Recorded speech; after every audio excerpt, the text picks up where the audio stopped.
Come on. There we go. Okay. So let's, agenda screen. Okay, we got this agenda here.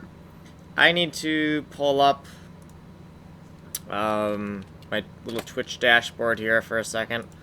I am not completely situated. Okay, so let's do this. Twitch dash.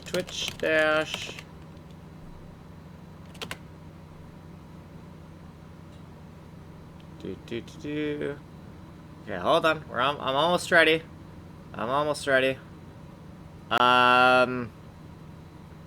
We're on video 55. Yeah, 55. Yep. Okay, and this is not my dashboard. What the fuck? Let's see. What the fuck? Oh yeah, I'm not.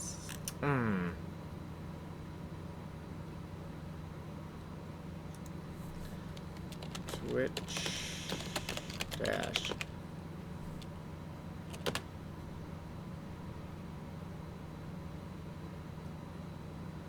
Okay, well. What the hell? So my dashboard has a whole bunch of stuff I didn't put on it, and it's cluttered now. Hide player and activity feed. Where is my chat? Where the hell is my chat? I see it's right here. Alright, anyways, I guess I'm gonna stop messing around with this. I'll figure it out later. It's just kind of annoying that my Twitch dashboard seems a lot different from yesterday. It's like everything's moved around and yeah, the UI. Okay, whatever. Let's not worry about it. Let's not let it bother us. Okay, so we're still on sprint number 4 because I don't know. We suck. I don't know what else to say. But for real, we've been stuck on these unit tests for a while. Yesterday, we coded for about 16 hours. Technically, it was like 15 hours and 44 minutes. Today, we're going to finish up the TAUSYNC unit tests. TAUSYNC standing for Texture as Uniform Sync. So that means we have a texture, a 512 by. Let me just show you here. So I got a little diagram down here, and we have a 512 by 512 texture that we are going to use to store different uniform values. However, if we push up an entire 512 by 512 texture, every frame of the game, that's going to be a huge performance hit. You're not going to get really good frame rates like that. So we subdivide over the 512 by 512 multiple times until we get all the way down to these 32 by 32 pixel cells on the bitmap. And when we change values, we only look for the dirty values that are changed, and we push them up to the GPU. That was a horrible explanation. Basically, we use a quad tree-like structure, overlay it over the 512 by 512 bitmap, and use that quad tree-like structure to make sure that we only push up the dirty regions of data up to the GPU. Right? Only the parts that have changed need to be pushed up. And different allocations, like different cells in here, are usually reserved for different systems in the game. And chances are only one system is really going to be active at a time in the game, or one editor is going to. So these are actually going to be the. Boy, I'm having a hard time explaining this. The game is going to be very editor-centric, so each subsystem is basically an editor in itself, and it's going to be one editor active at a time. And this will be used for. Actually, this will be used for editor 1, editor 2, and editor 3. So editor 3 has a 32 by 32 block of pixels used to store all the variables that it needs, right? So within this 512 by 512 texture, right now I'm only using this small little chunk right here, this 128 by 128 chunk here. I don't know what I'm going to use all of this other texture memory for yet. And within this 128 by 128 down here, we subdivide it into 16 cells and reserve each one of these cells for the memory for variables for different editors. And then this is just a view of it's an abridged view of the 32 by 32 pixels for one editor. And for each variable, we use 4 pixels to store one variable. The reason we use 4 pixels to store one variable is sometimes I need to store things that are bigger than just a integer, like a rectangle structure. Now, I'm sure that there might be some things that are even bigger than 4 pixels that I might need to store, like things that are over 128 bits in terms of size. However, the majority of the use cases are needing to store simple data points and rectangles. So, now that I've kind of ranted on this, yesterday was my coffee day, so I was drinking a lot of coffee and doing a lot of code and talking a lot. And today is one of those days where I'm just like, I don't want to do anything because, I'm coming down from drinking a lot of coffee. So we're gonna do... So today will not be... I don't think today will be fairly interesting. The first thing I'm going to do is I'm going to take all the unit test code I wrote and put it into a function and just date the function so I can pretend that unit test code from yesterday didn't exist and write more unit test code without being distracted by the clutter that we have in the unit test code. So right now, the unit test code, if we look at it, it got out of hand. It got out of hand. It always gets out of hand. That is why we put the unit test at the bottom of the, that's why I put the unit test section at the bottom of the file, just because it ends up getting out of hand. So, what we're going to do is we are going to gut the current unit test. We're going to, extract everything. Actually, we'll probably just rename, I think we'll rename the unit test function to, unit test 2020 1221 or something like that. And then we'll call this from the main unit test function or something like that. But we need a way to kind of say, okay, that unit test code we hacked together yesterday, it works now. I don't ever want to look at it again. Let's just wrap it up into another function and kind of bury it under the carpet, basically. That's what we're going to do with it. So,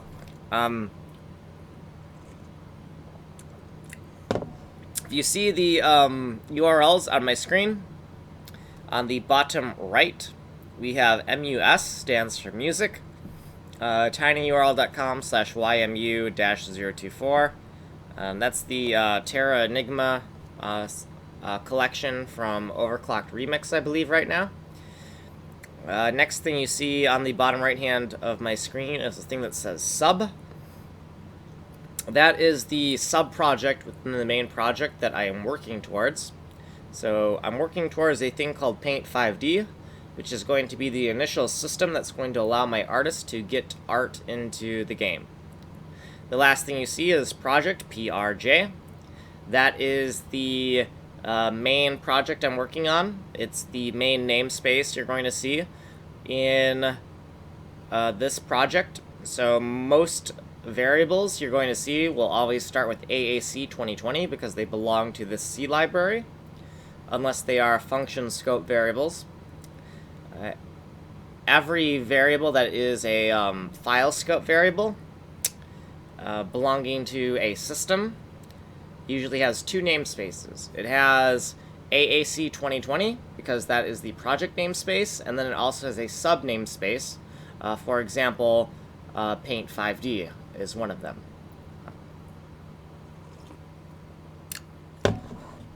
now that I've kind of explained the basics here, we're just gonna, yeah, it's not gonna be a day where I kind of explain things too much, because I just don't have as much energy as I did yesterday. And I just wanna crack out just a little bit of code, right? I just wanna crack out a little bit of code and make a little bit of progress today. Not to get like too political or whatnot, but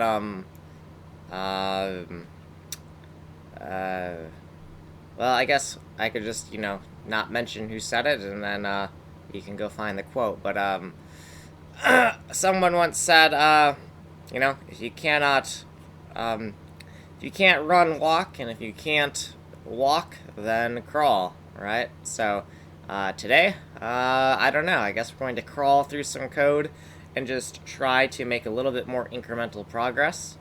Maybe then go upstairs and water our avocado tree and remind ourselves that we're trying to slowly grow a code base and not get too disappointed when things go really slowly, right? Just slowly crawl along, make some progress, try to keep your code quality, keep it solid. Yeah, I mean, if anyone has questions, I'll answer questions. Even though I don't feel like talking, if somebody does ask a question in chat, I'll answer. But it's just one of those days where I'm not going to talk too much. So today is more of a just code and listen to music day. Music day. Nothing. But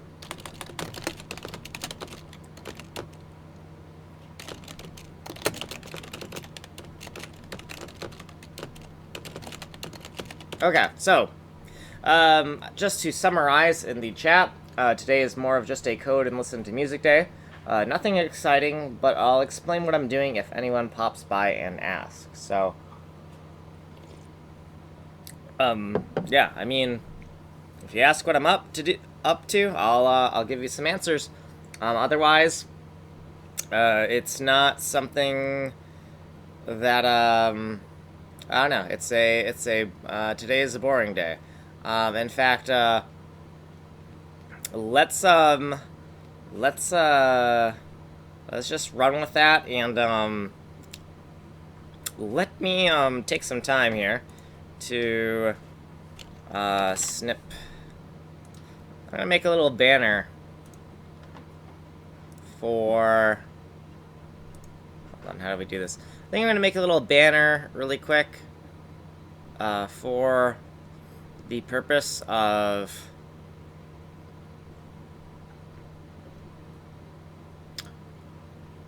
or actually we can do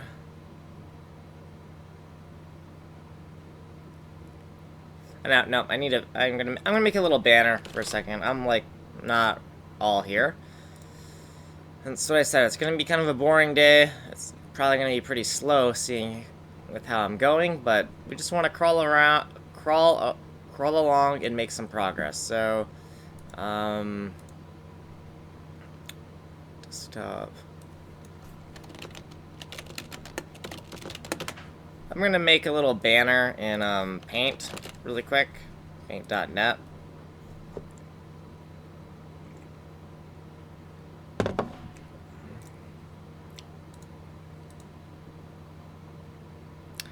And banner. Okay. Hold on, let's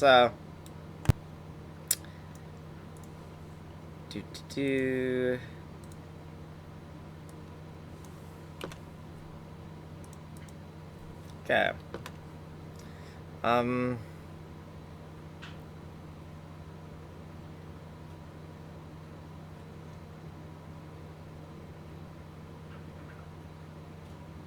So, actually, no.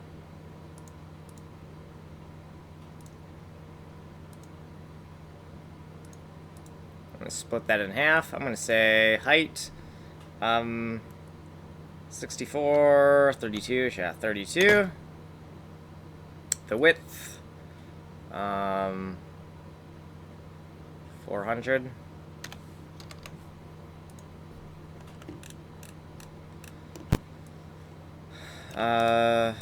Okay.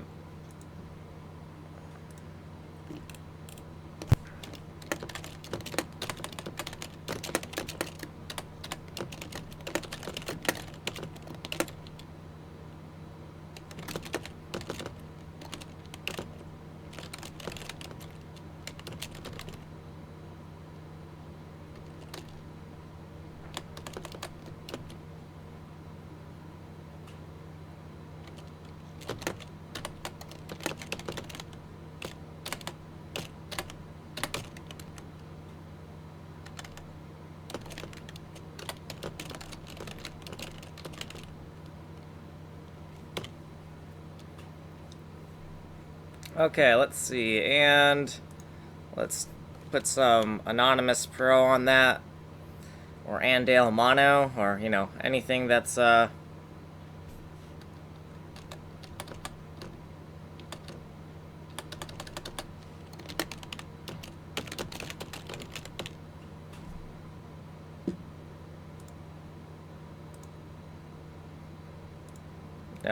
nope, nope.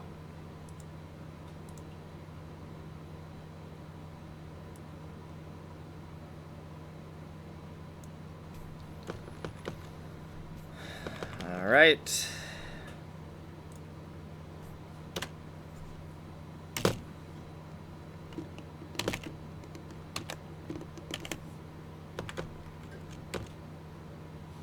All right, good enough. Fill that with some white.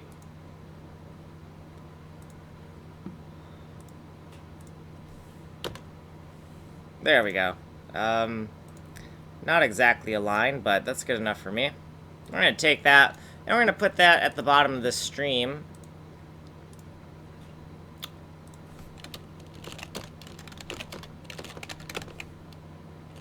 First, I actually have to save it.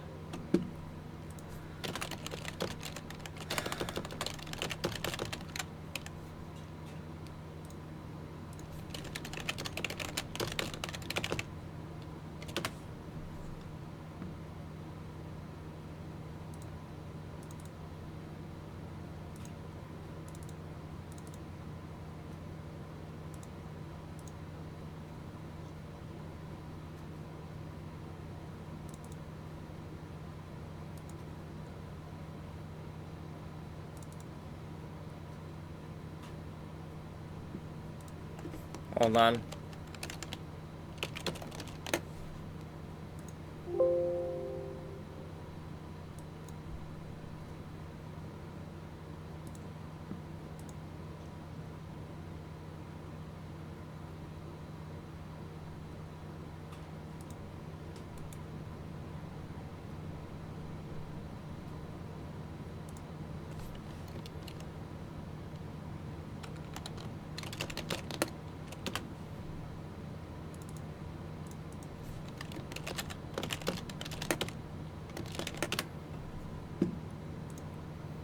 Okay.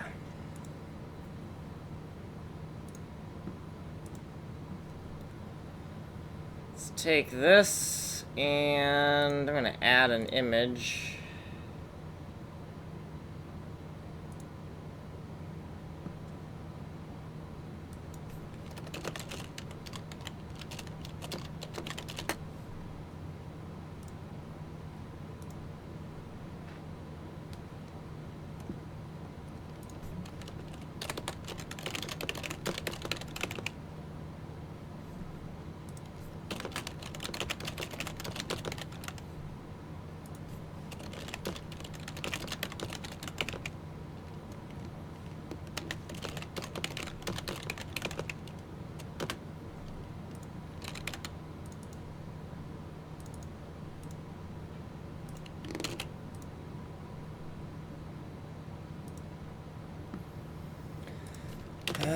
Okay, text banner folder, text banner folder.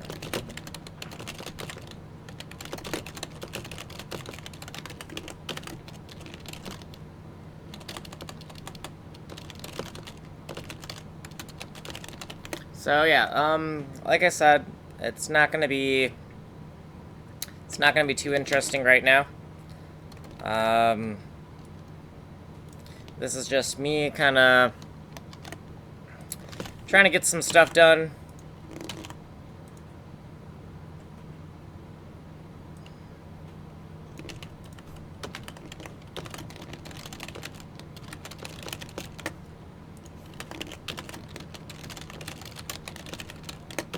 Okay. I'm gonna take... where are you? So... let's throw this right here, and let's just go... whoop.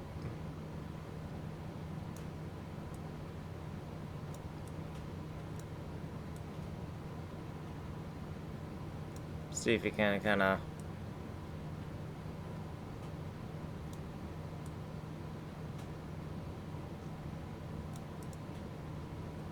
So... not a map. That's okay. That's. I think that'll work.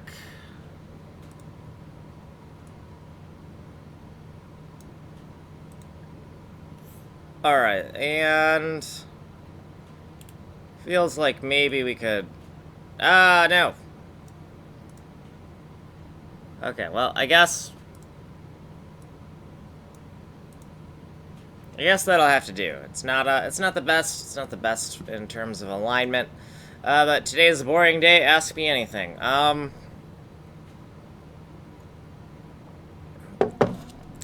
Otherwise, I'm just gonna get to it. I'm gonna. So you see the URL YMU024. If we actually go there, let me go there. So if we go to that URL up there. tinyurl.com/ what I have in here. Well, great. There's gotta stop using this browser for wait, is this Chrome? What browser is this?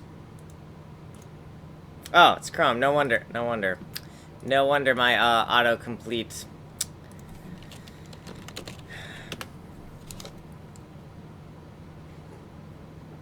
I'm not gonna explain what just happened. If you're paying attention, you saw.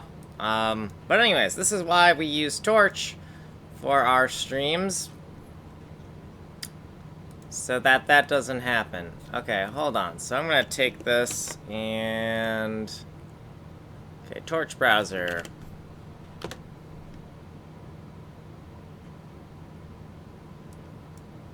Okay.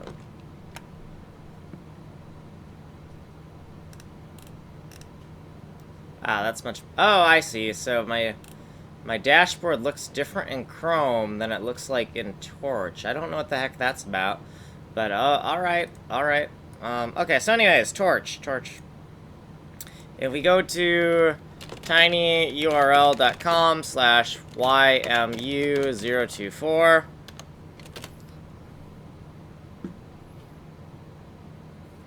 alright, so... There's a nice, like, overclocked remix. I've been listening to this kind of for a long time. And, is this their whole album? I don't know. But this is what I'm going to listen to today. Just as I'm working. Because I just, like I said, I'm not, today is kind of more of a just, work and listen to music kind of day. So I see I got another viewer that just popped in. So I'm not expecting today to be a very exciting day. It's just working on unit tests, and if anyone asks me questions, I'll answer, but I don't want to get anyone's expectations up. This is going to be a pretty boring day. I had a lot of coffee yesterday and coded for 16 hours, so it was you know, I'm just trying to, like, crawl along and make a little bit of progress every day, even if I don't feel like it. And today is one of those I don't feel like it kind of days. So, in the stream right here, on the bottom right, you see that there's a URL that says MUS. tinyurl.com/ymu-024. That is a URL to here. This is Overclocked Remix, and this is just what I'm going to be listening to today, because Overclocked Remix is just really good stuff. So yeah, I saw someone just popped in, so that's what I am up to today. And like I said, it's not going to be like really exciting stuff, but if you have any questions about like C or whatnot, I'll be happy to answer, because like I said, today is a day where I'm just trying to crawl by and get some code done. So like if anyone asks me questions, I'll be glad to answer, just because I'll appreciate the distraction. Yeah, exactly, yeah. Everyone has those days, yeah. But like I said, if anyone's curious as to what's going on, I'll answer. And then I think maybe in the future I'll try to organize my streams a little bit better, to have like days where people can expect interesting things and where people can not expect interesting things, right? Like have like once the engine starts getting up and running, and I can like start producing artwork and whatnot,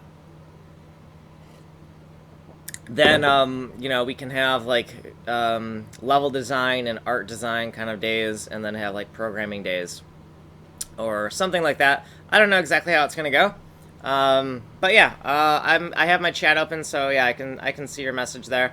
Anonymous act. Oh, anonymous act. Okay. So yeah, I mean, the good thing about like only drinking coffee on Monday is at least I know when my super productive days are going to be. Like I know Monday is always a super productive day, and yeah, exactly, yeah, it would be good to have in place. So for now, oh, got ya. Yeah, what time is it? 9:47. Yeah, well, we're in the same time zone, aren't we? So but yeah, so I'm gonna keep on working on this, and then yeah, I mean, once I have like a engine that I can work with, I can actually, I'll give you. Do you have Windows? Because if you have Windows, I can give you a I can give you. So I've been writing the code in C, so it's all specific to Win. Okay, cool. So yeah, it's only gonna run on Windows for now. But once I get the editor open. Once I get the editor working, I can give it to you, and you can mess around with it. But it's going to take a lot longer to get to the point where the other game was, just because I used a pre-built engine with that. So most of this is going to be engine development and level design, and I need to find, eventually, once we have something that looks really good, I'm going to find somebody else who wants to do the game engine program, not the game engine programming, but the game engine, yeah. So there's a graphical engine. I'm basically working on a graphical engine, and then the physics and the gameplay and whatnot, I want to find somebody else to do that. But obviously, it's kind of one of those things where you have to have a nice, solid engine in place first before you can get people to want to work on your project, right? You can't just be like, oh, I got this cool idea, right? And then people aren't really gonna want to just work on your stuff if you just say you have a cool idea. You actually have to have something substantial. So, yeah, I'm just gonna listen to techno, or not techno. Well, it is kind of techno. It's remixed video game music, and kind of work on this, and then we'll just see where it goes. And yeah, like I said, I'll try to figure out how to organize this stuff so that I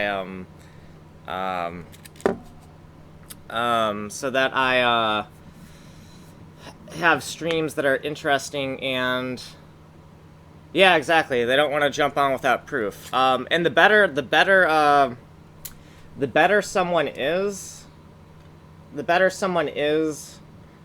the more proof you need to get them on board, right? So, if you want like somebody who has like a lot of skill, the people with a lot of skill have a lot of people asking them to like work on their project or whatever, and so the more skill they have, the more the more proof you need. It's I mean, it makes sense, right? The more skill you have, the more options you have, the more people who are asking you to do stuff. Um, so the plan right now is just to keep on working on this, and then as it gets better and better and better, I'll slowly start to build the team. But for now, it's kind of like just me, and then I have like a pixel artist that I'm kind of like talking to who worked on the last game. Like he did all the he did the level design. No, he was the level designer. He did some of the pixel art, but he's mostly the level designer.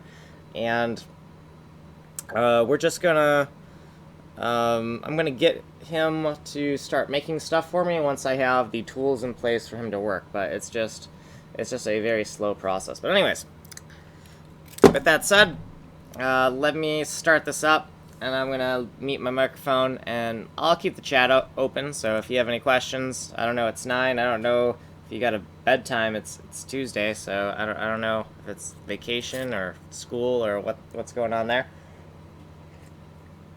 But yeah, anyways, I'll be around coding.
Okay, let's see, let's move this.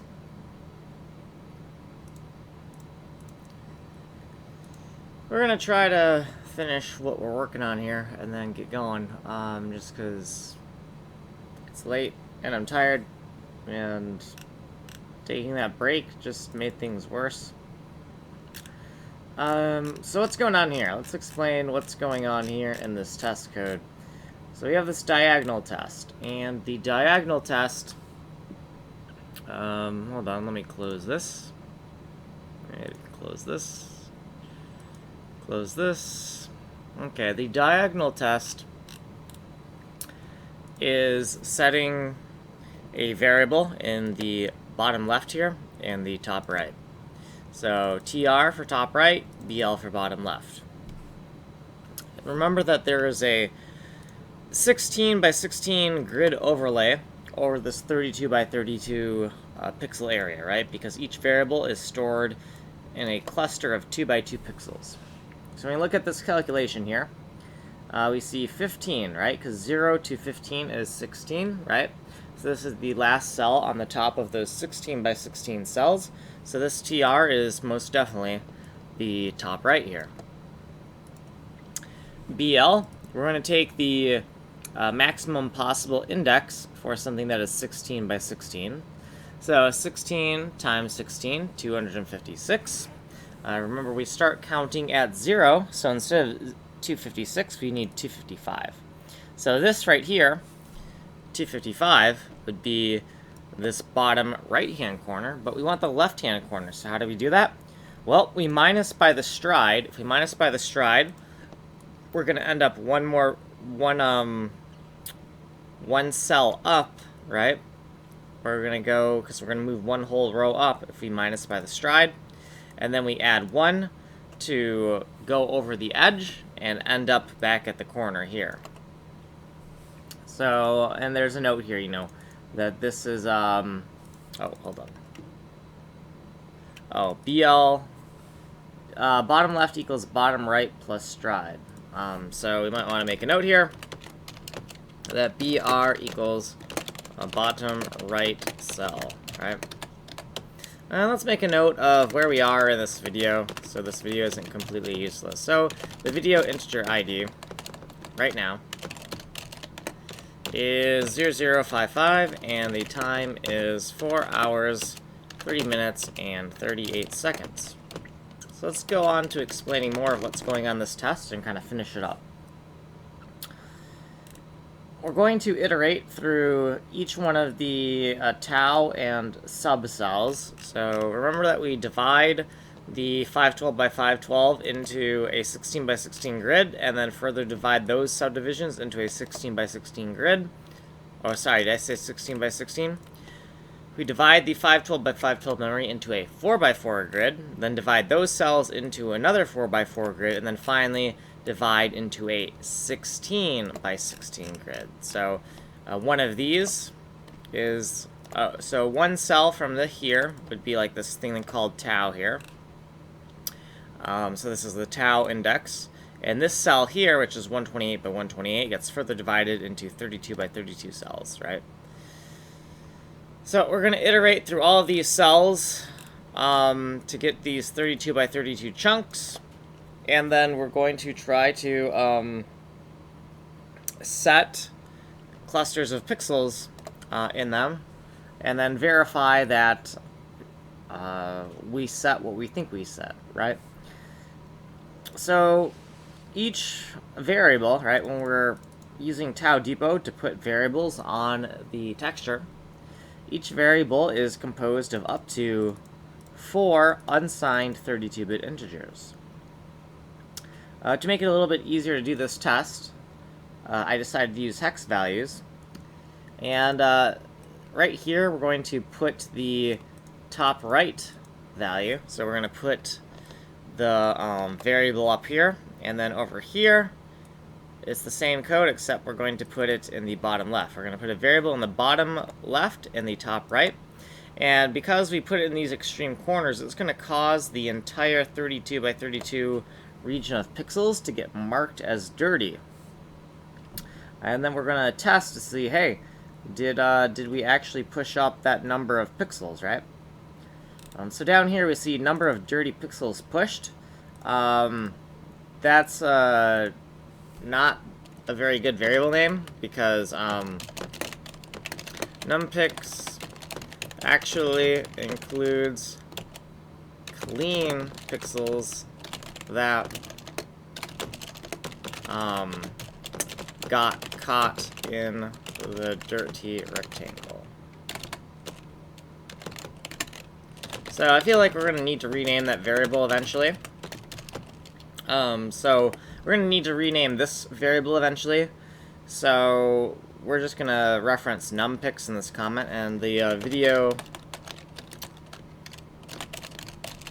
integer ID here is 0055, and the time is 4 hours, 6 minutes, and 47 seconds. Okay.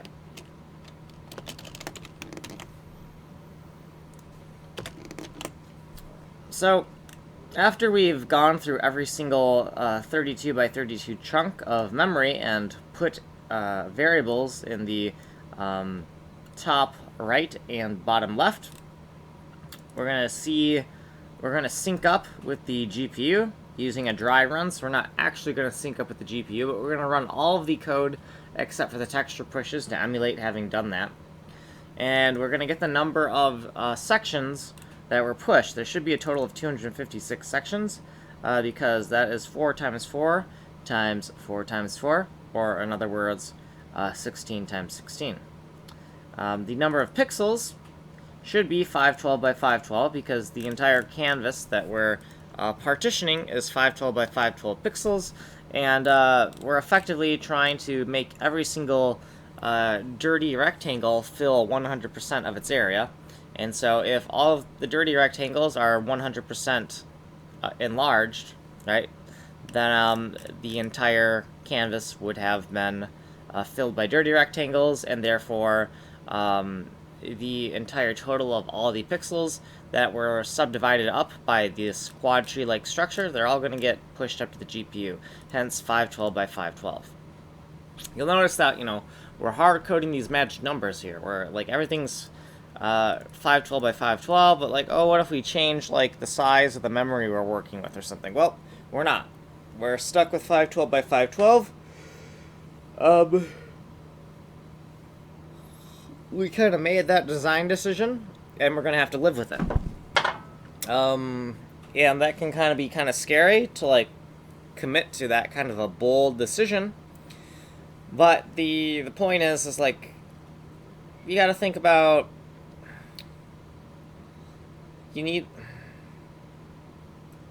there are,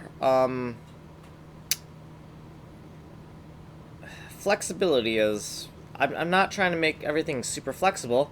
I'm trying to make things where they're comprehensible, right? So you have to make a trade-off between flexibility and an engine that's actually comprehensible.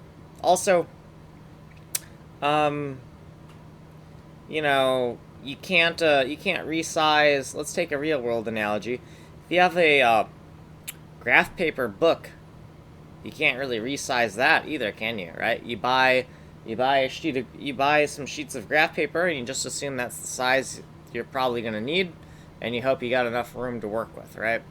And we're kind of thinking of the engine that way, where we're trying to have enough data in the engine that the artist has enough to work with, but not so much data in the engine that it would take the artist a inhuman amount of effort to actually populate all that data, right? Because the data that is in the engine, eventually some artist has to figure out what all the values for that data is, right? Okay, so anyways, you know, this part of the test works, and the next thing we're doing is we're iterating through those cells again. So in the diagonal test, we were iterating through the cells here, and then later we're going to iterate through the cells again, but we're going to make sure, make sure data set on the bitmap is what you really think it is, right? So we're going to take the tau x and y, right? We're going to do index to xy on the tau, index to xy on the subcell, and then also index to xy on the top right and bottom left variable cells, right? So these here are actually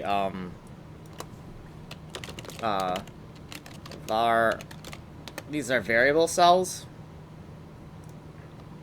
or we could just denote these are as var, right? So var, and these are tau, or we want to say tau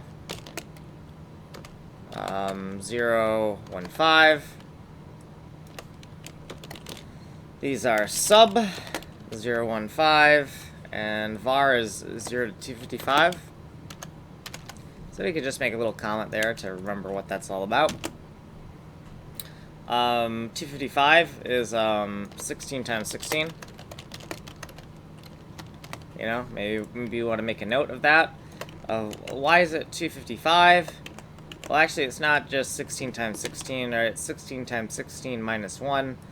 But we're out of room, so we're not going to worry about that, right? So tau 15, 4 times 4. Or actually, we could do this 4 times 4. If we're going to, since it's not mathematically correct, we can denote it as, instead of 4 times 4, we might want to do 4x4 to denote that it's kind of like a surface area. Same thing with here, instead of a multiplication, where 16 times 16 isn't 255, so it's kind of confusing. We can put an x here, right, to denote that. So, once we have the top right and bottom left x's and y's calculated from their indexes, right, this is the index location of the top right, index location the bottom left. We're going to turn those into v1 xy and v2 xy.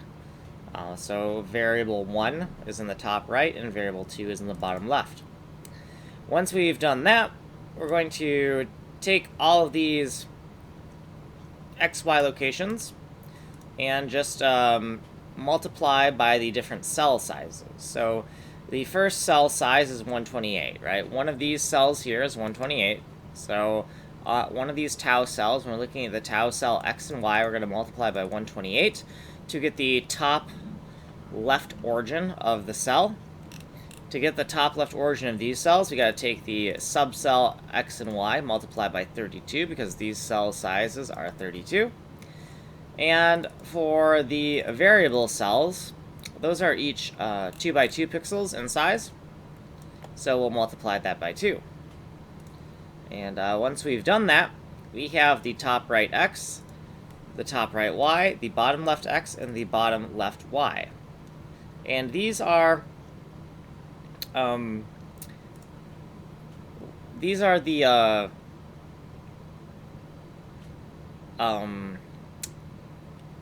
hold on. These are not the final cells that we're looking at. We're not looking at, so the TRX, TRY is not describing something like this. It's actually describing something like this. Okay? So, if we want to make a note here,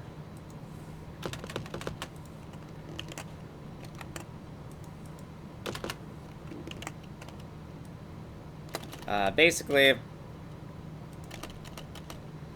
we want to make a note,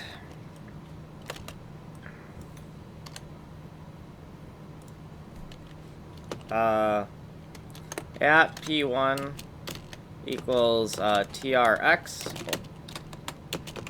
TRY, or BLX, comma, BLY. So when we're thinking of this, it's P1 that we're looking at. We're not actually looking at anything else. So we might want to like just get rid of, let's just get rid of the P3, P4 in here. And make a note that this is die of our cell. C in. Right, so to make a note of what we're looking at for TRX, TRY, BLX, BLY, it might be nice to note just a little diagram here for what we're looking at right now. And that's going to be important because we're about to try to effectively query the texture memory on the CPU side and make sure that our putter functions, so these putter functions, put the values that we think were set. So it's going to be complicated because one variable is 4 pixels, and then a single pixel is R, G, B, and A bytes. So 4 bytes, 4 bytes, 4 bytes, and 4 bytes. That means to effectively check that the correct value was set in that texture, to do like a very thorough test, we're going to have to check 16 different values 4 from here, 4 from here, 4 from here, 4 from here. Then we're going to want to do the exact same thing for the bottom left. So let's make a note here. TR, top right, var, and then over here, let's do BL, and that's bot left var, right? Let's try to line that up. Okay, looks good. Oh, well, actually, that is better. Okay. So now that we've taken a look at this, let's make a note here of the current time and then explain it one more time. So, at video integer ID 0055, and the time is 4 hours, 17 minutes, and 23 seconds. Okay. So we are setting variables in the extreme corners of 32 by 32 chunk of pixels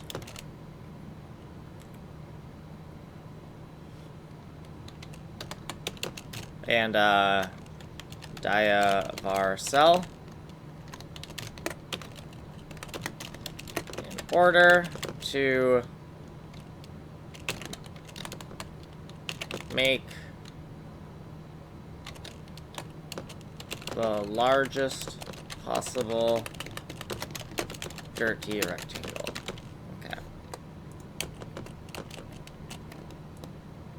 Okay, so that's what's going on right here, right? We are setting variables in the extreme corners of 32 by 32 chunk of pixels, dia var cell for reference, in order to make the largest possible dirty rectangle. Okay, so we're gonna, this is the top right, over here, top right.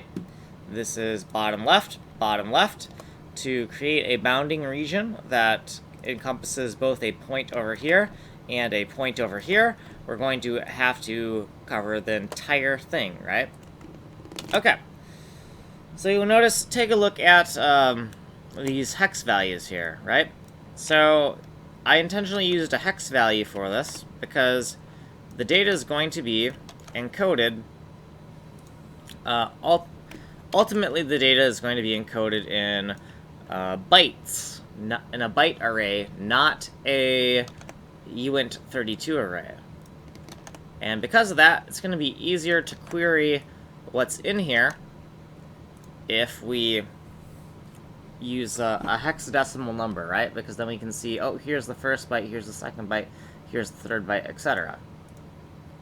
And what we've done here is we've see, it's kind of a problem the way I've written this, but for every number we've just kind of shifted over. So 1, 2, 3, 4, 5, 6, 7, 8, and then the same thing, but starting at 2, starting at 3, and we're just doing a progression, right? We're counting through here, and it actually works out kind of nicely without overflowing,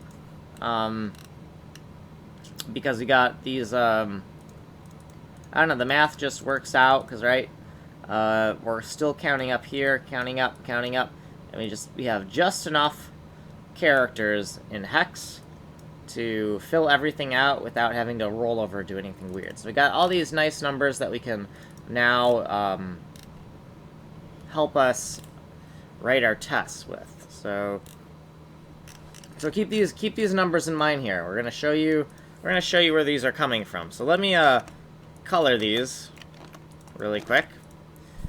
And we need to account for these as well, but we'll get to those ones. So scrolling down a little bit further, we kind of went over this math where we're trying to get the pixel location, right? The pixel location of the first pixel of the variable we're setting on the canvas.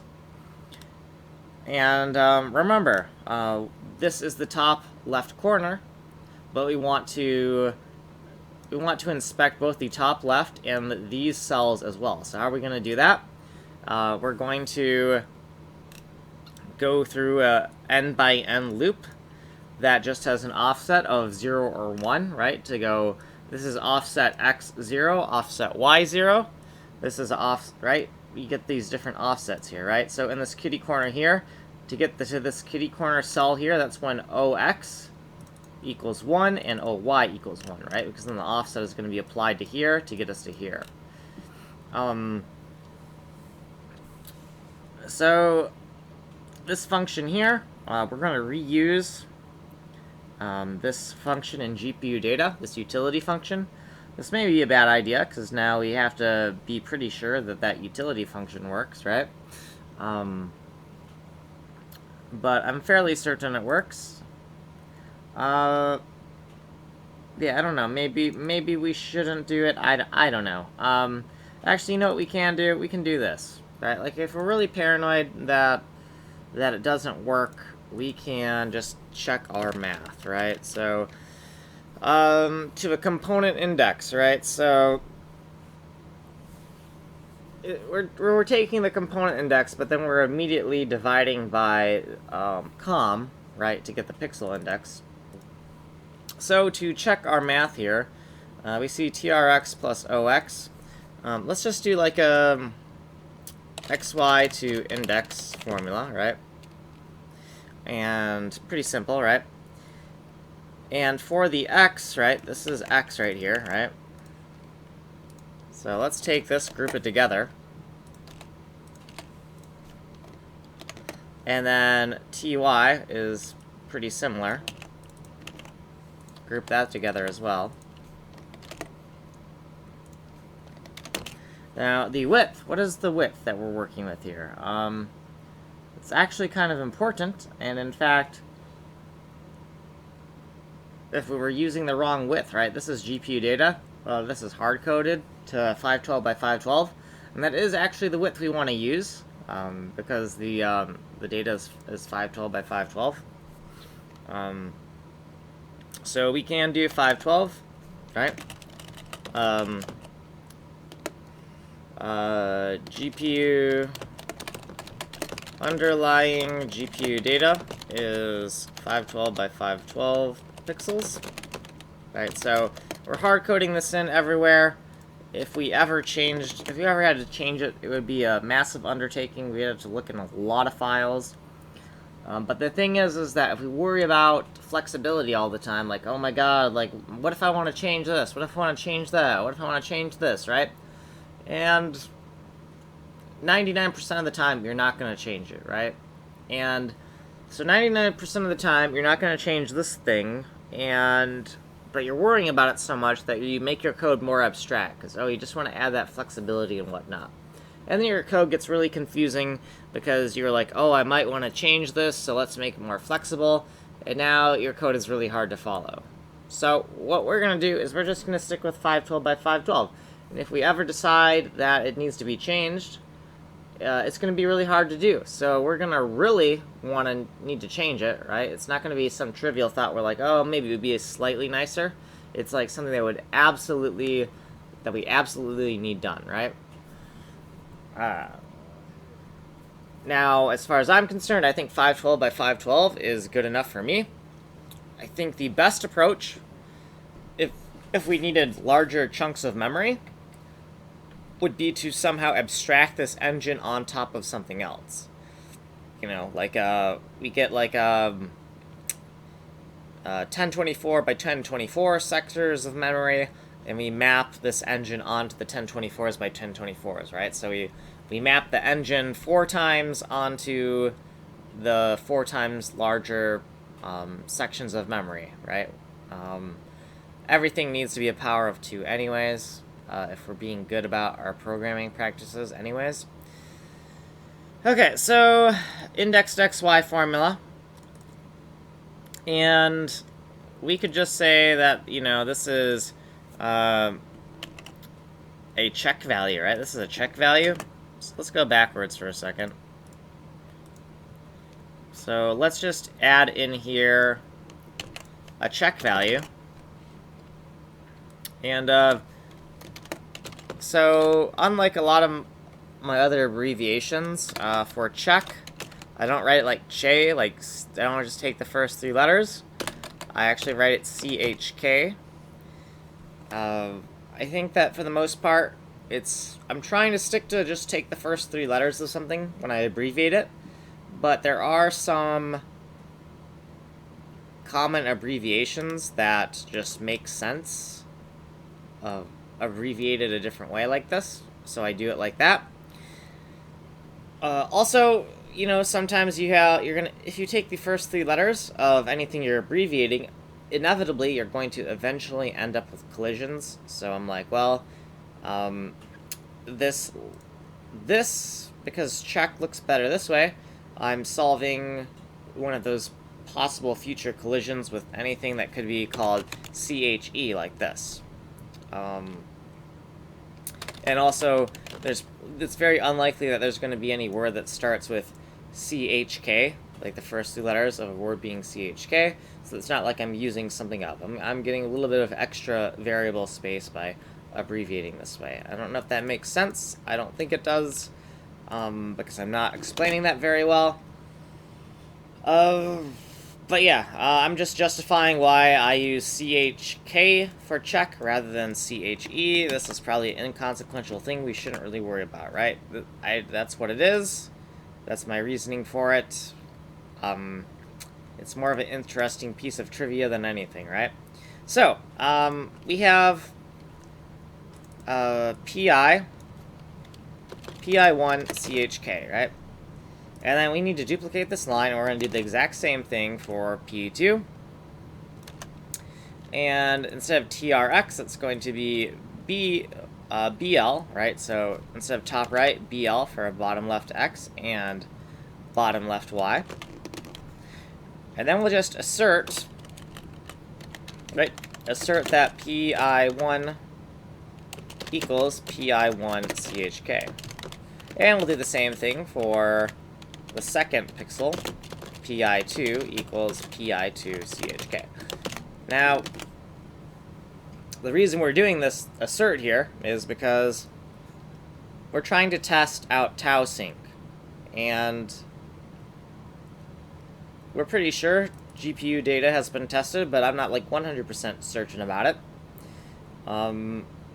So we might as well be safe, rather be safe than sorry, right? Because if all this complicated math right now doesn't work out, and it's because this command failed on us, and we're assuming that command was right, then we're going to be in a world of hurt, and we're going to be pulling out our hair again. So let's not do that, right? So if the math fails because this thing is wrong, because we have this assert function in here, we have something that's already double checking that to make sure that that's not the reason things are failing.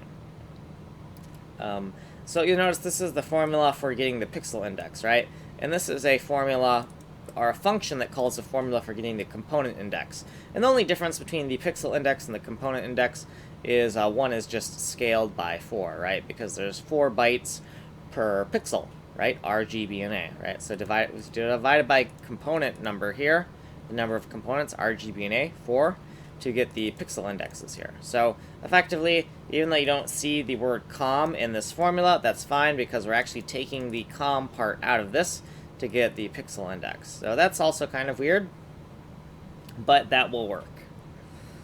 Yeah, so we're just going to check this, and then once we've checked it, we're going to start looking at pixel 1 first.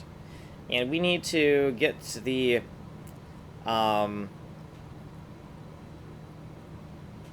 we need to figure out so even though this was called pixel 1, this is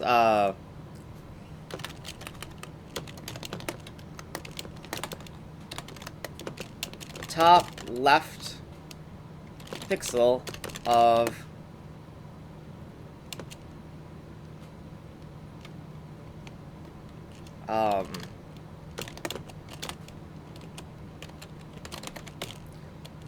so this is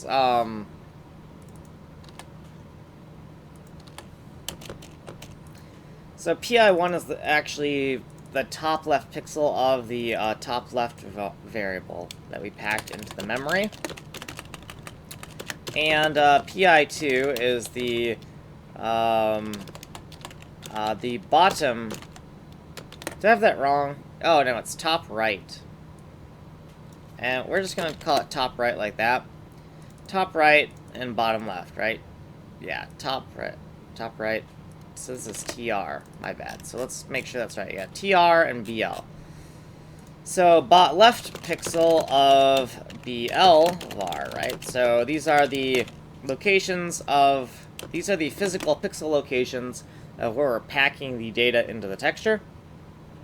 PI1 and PI2, and they're the upper left-hand corners. So now that we have that upper left-hand corner, right, we have to get the other corners, or the other, we have to get the, hold on. Oh, no, it's not. It's not the top.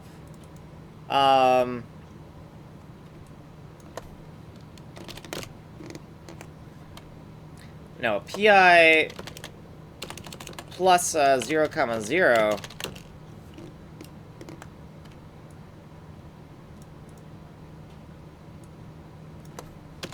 My bad. My bad. I explained that wrong. PI1 plus 0, 0, right? When OX and OY are both 0, and PI2 plus 0, 0 are the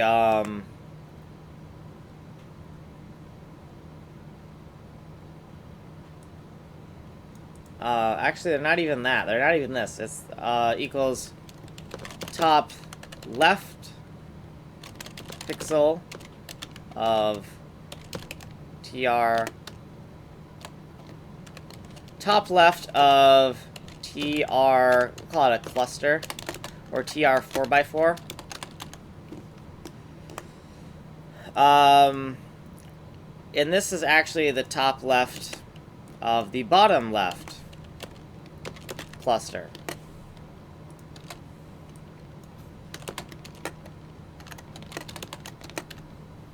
Okay, my bad. Okay, so we're looking at one of the pixels of those 4x4 clusters, right? And we want to extract the actual component location of the pixels, because the pixels aren't stored as uint32 values. So to get the actual pixel that we need to look at, we need to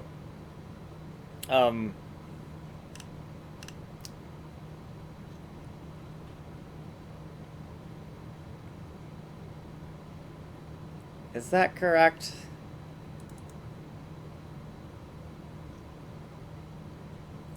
So I'm not sure if this is correct here. Array slots for yeah,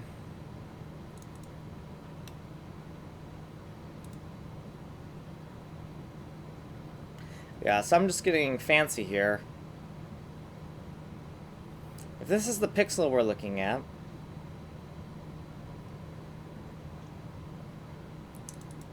and this pixel here is the index, correct? This is the index.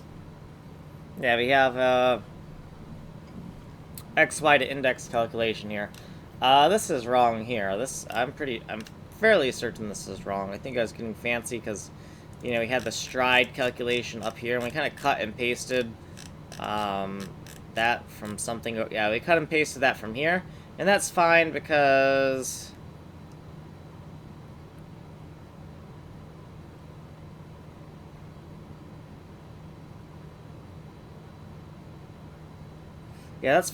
these are actually component locations here, right? These are the first component of different pixels.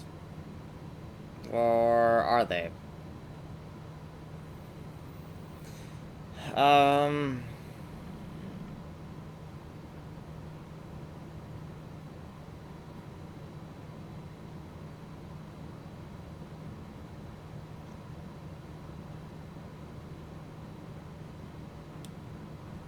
So I'm a little bit tired. I'm tired, so I'm looking at this and I'm not sure. I already wrote this code, so it works, but I know we're unpacking. We're taking each of the bytes that compose a pixel and merging it into a value that we can test, a color value, or a computed value, a calculated value, whatever you want to call a C. I think C was for calculated. Yeah, I don't really remember exactly why this logic is that, but I don't think that, I do not think that, because I cut and pasted that, I do not think that this is correct here. It says array slots for pixel number 1. Let's think about that.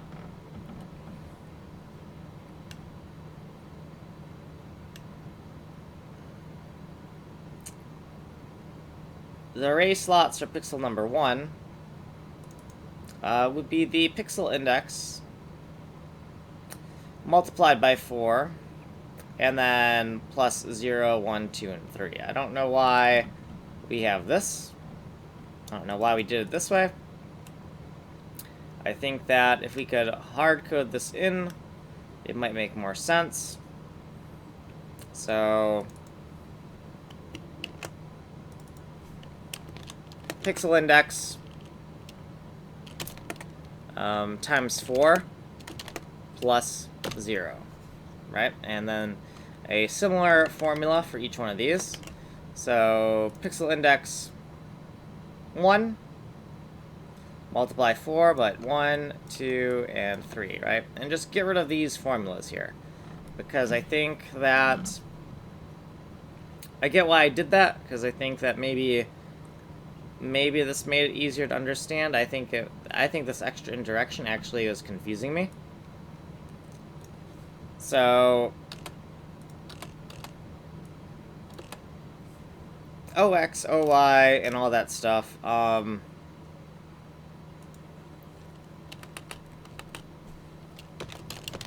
Different pixels have different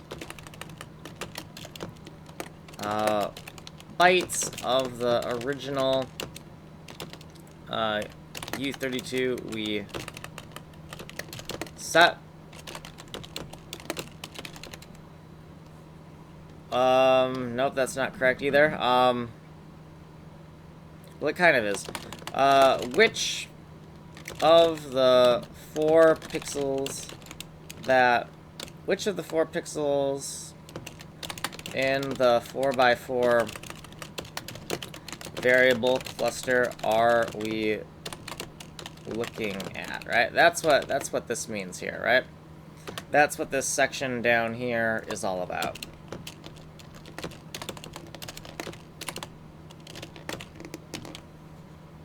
Okay, and that would be, so this comment is referring to OX equals 0 or 1, OY is going to be equal to 0 or 1 as well. So let's just make a comment where we are in the video. I'm tired, but let's try to... Sometimes I have a hard time knowing what comments like this are about, because it's not formatted in a way where... Like, when comments are like this, right? Like these region dividers, I know what this comment applies to, because I can see it written down here as well. So I can mark the beginning of the end of the section. But in what we're working on right now, that comment is going to be a little bit confusing in the future. This comment here, because it doesn't really mark the beginning and end of this section here, but that is what it's for. So we're going to do a at vid integer ID of 0055 and a time of 4 hours, 40 minutes, and 44 seconds. Okay, and so we're just going to make a note right now that this comment right here, all of this, is applying to all of this code, this big branch here, right? Where we say failfast 2020 pixel, and then we say 404, 304, 204, or 104, correct? And I think I accidentally dragged something out of place. There we go. So now that we have that kind of in place, we know that we want to remove these B's, because we're thinking that's just going to be confusing. So note that the original hex values we were using, right, are referenced here, the ones we used in the get and put commands. and we're breaking it apart into its respective bytes. So this is 12, 34, 56, and 78 are all in here, and we break it apart right here, and then we actually write it as hex numbers, hex bytes, because that's what they are.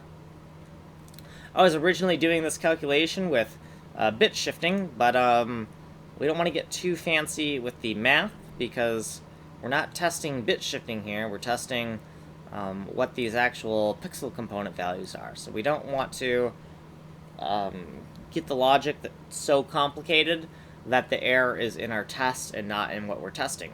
So you might think that all of this cut and paste code is very redundant, but the point of it is to be redundant because it's a test, right? It's a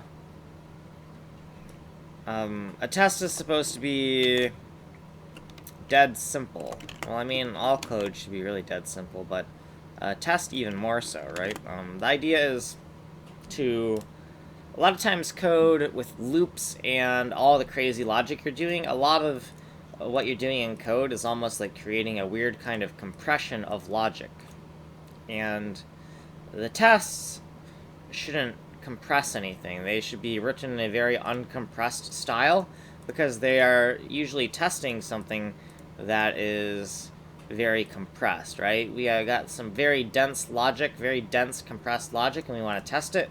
We don't want to write the tests in a compressed way. We want to expand things, right? Because it's all about redundancy and checking your work, right? So even though this is very redundant here and here, that's what it's all about, because we're testing code. We need redundancy. That's not a very good explanation or argument, right? I'm just saying we need redundancy, and redundancy is good. I'm not explaining why redundancy is good. Why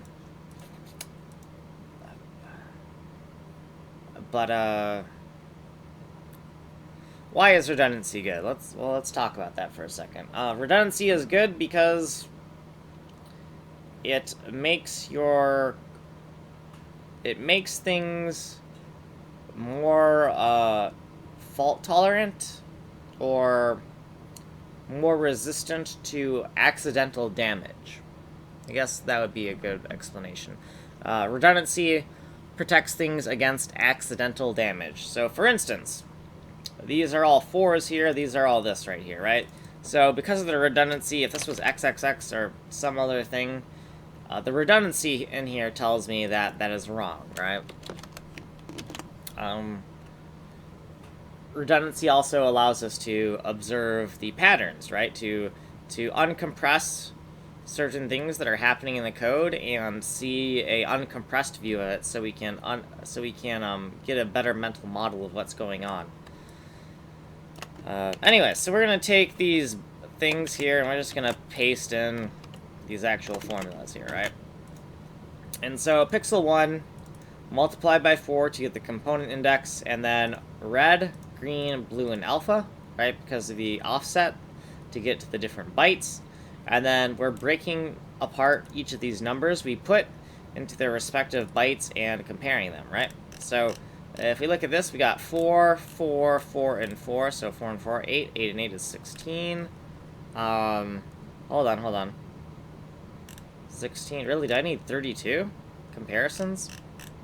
So let's think about this for a second. 1, 2, 3, 4.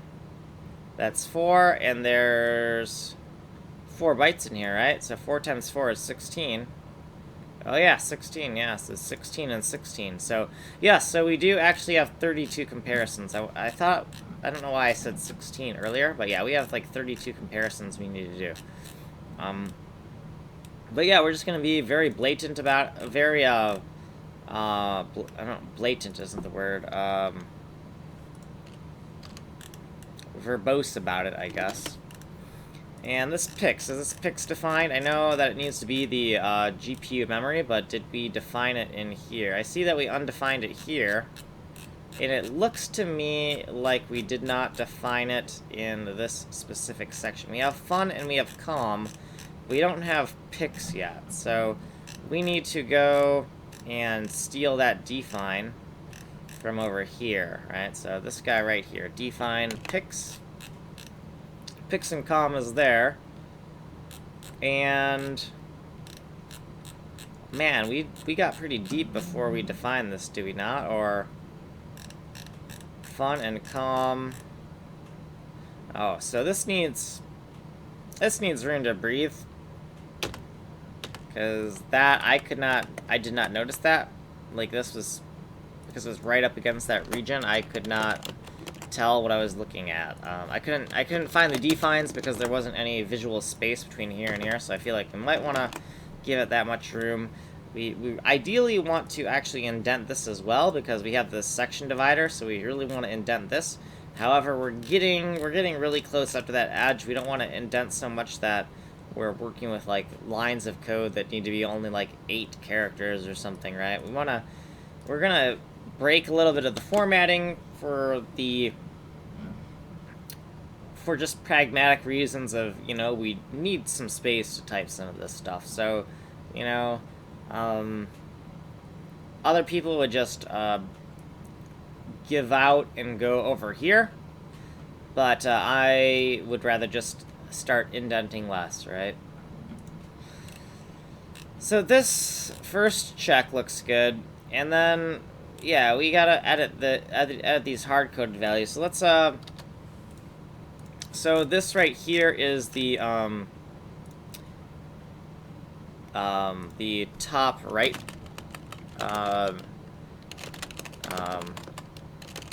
check pixel check cluster.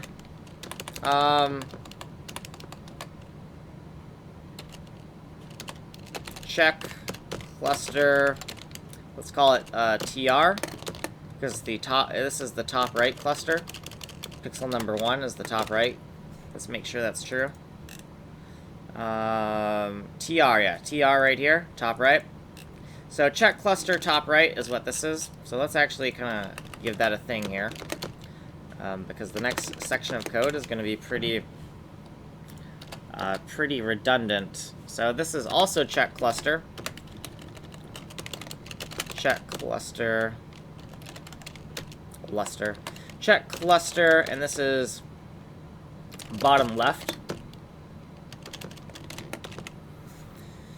And we need to also make a little commentary here that this is bottom this is top right.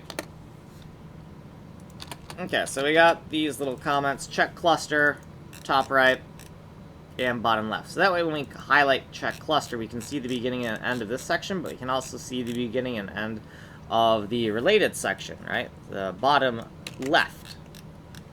So let's put this over here. And then we need to just change some values in here and make sure that they are reflective of what we actually set. So right now, this needs to be rehauled. The first thing we need to do, there's a few things we need to do. Let's denote what needs to be changed here really quick. So let's kind of just fill this with like underscores or something. Right, because these are wrong right now. These are wrong, so we need to change these. And we can also like maybe make these like underscores as well, and make a note that we have to figure out what these values are as well. So 1, 2, 3, 4.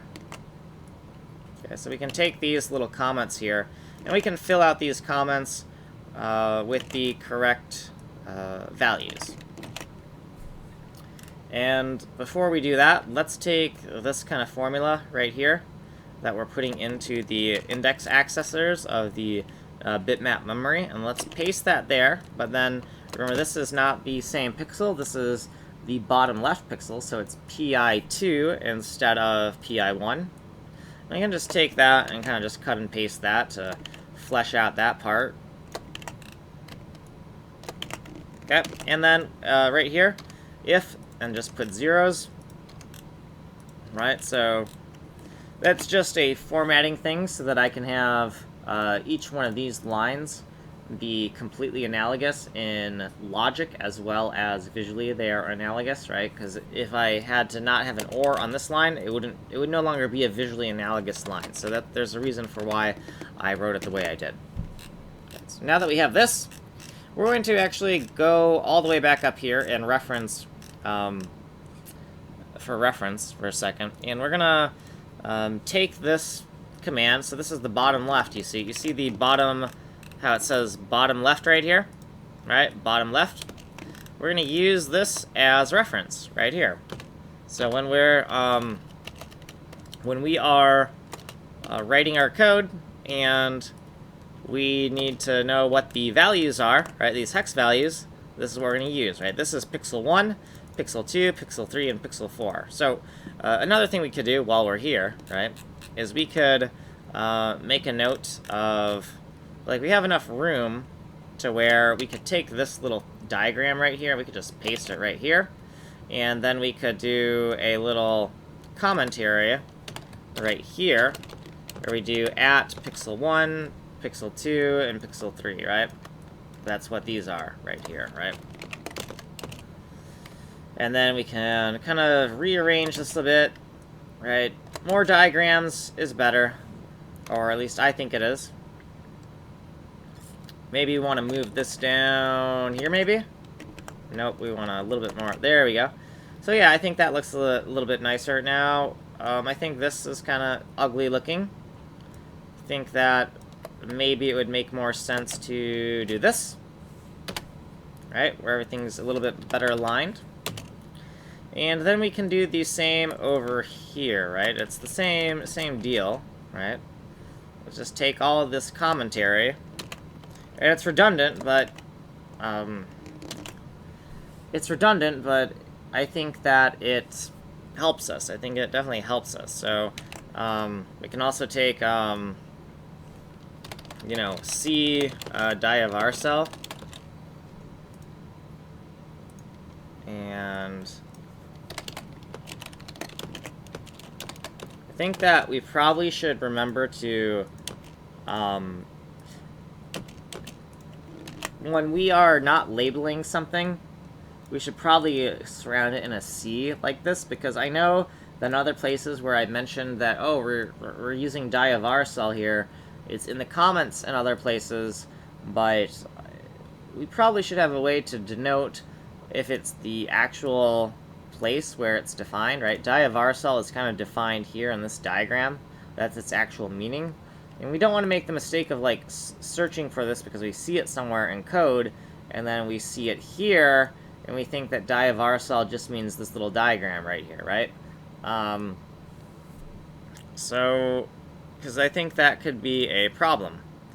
And cell 032 is this whole thing here, right? So we could say that, if we wanted to, we could say cell 032 like that, I think, maybe. I think that could work. Now we're getting a little bit too designy, but you know, yeah, let's not worry too much about being too designy. The more ASCII diagrams we have, the more thankful we will be towards our past selves when in the future we're looking at stuff and we're like, what the fuck does this do? Now, honestly, my goal for this test code is to write it once and to never, ever, ever have to ever fucking look at it again.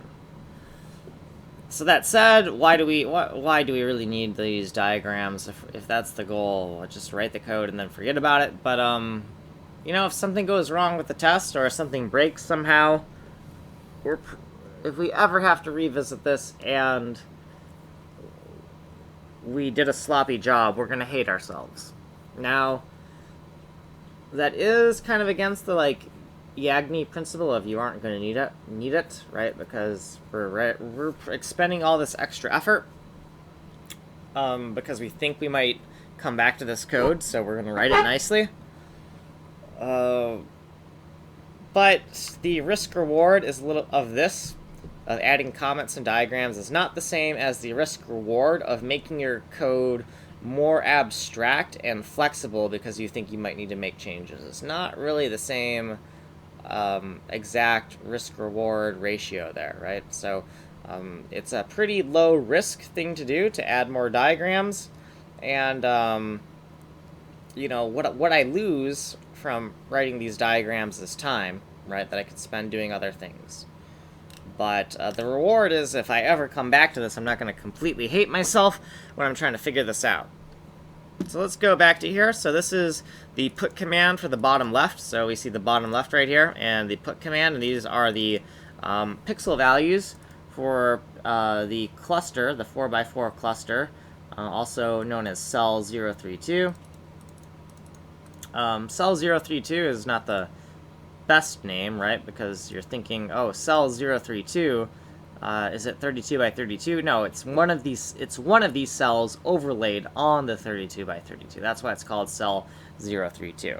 The reason we don't call it cell 4x4 is because it's not very descriptive, and it would also clash with different nesting levels of our tree structure, and I didn't want that. So if we look at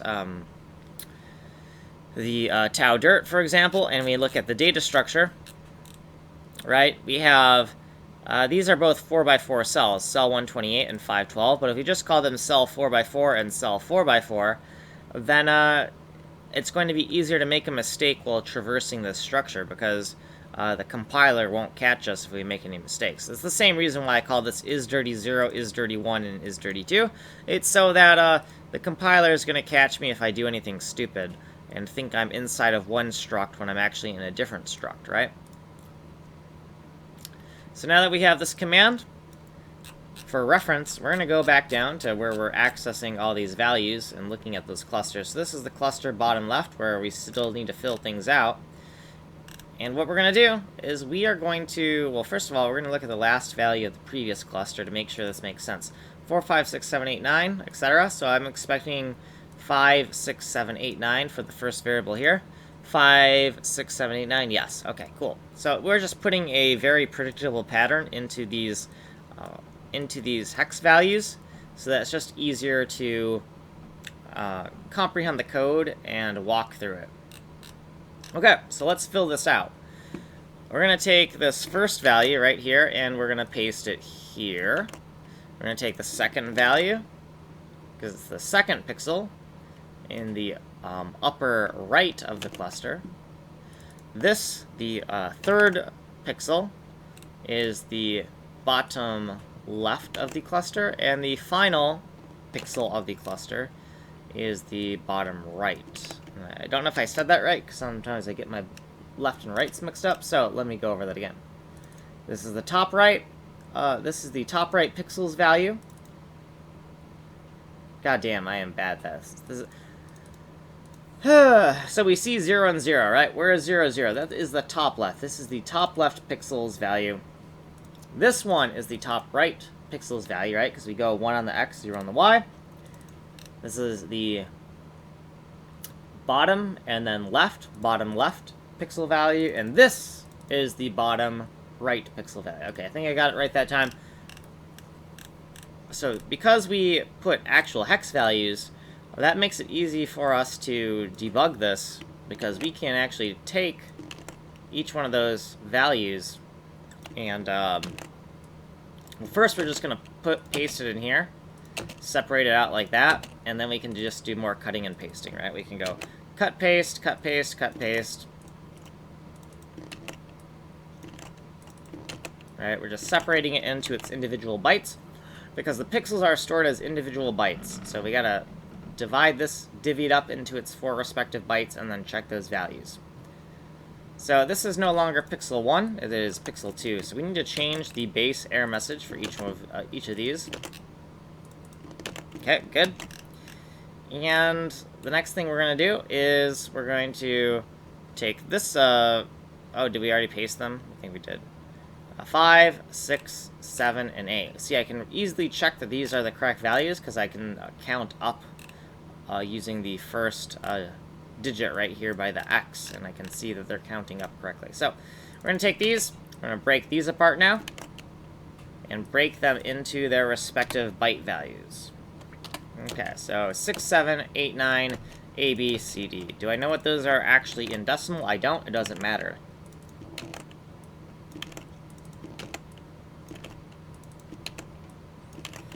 Okay, let's do the same thing down here. So we're going to take this, and let's just take this part without the X. We're going to paste it right here, and then we're going to split it apart into its bytes, and then we're going to cut, what the hell is that doing here? So these are wrong. These are probably, I probably just forgot to delete it from the previous. So we see 9A there. We're going to 9A at the bottom. So 9A was at the bottom, huh? Okay, well, we gotta check that out. 78, 9A, B, C, and D, E. 9A. Okay, hold on. So over here, 9A.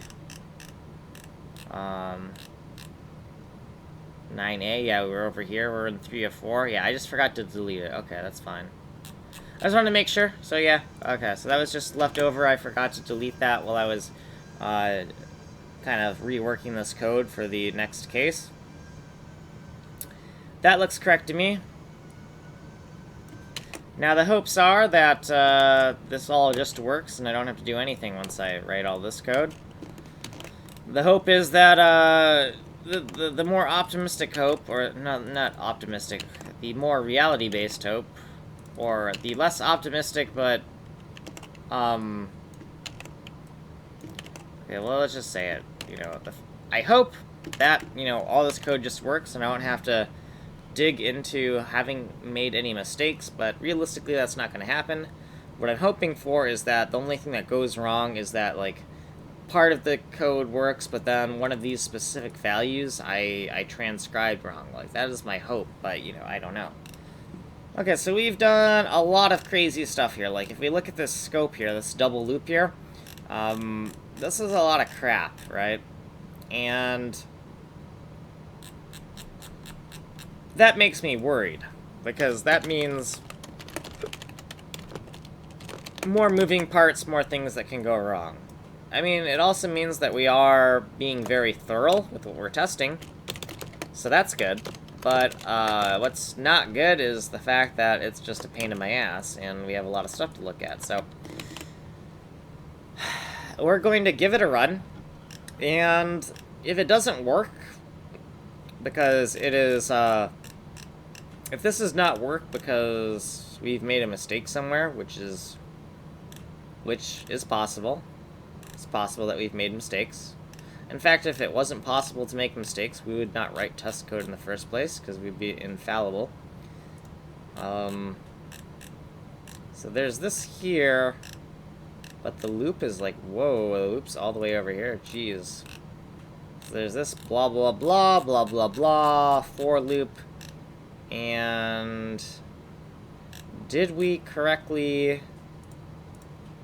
geez, that is a lot of stuff. So, are we still in the diagonal test? Do we consider this a diagonal test? Yeah, it's, we're checking all the pixel values in it now. Okay, so, with that,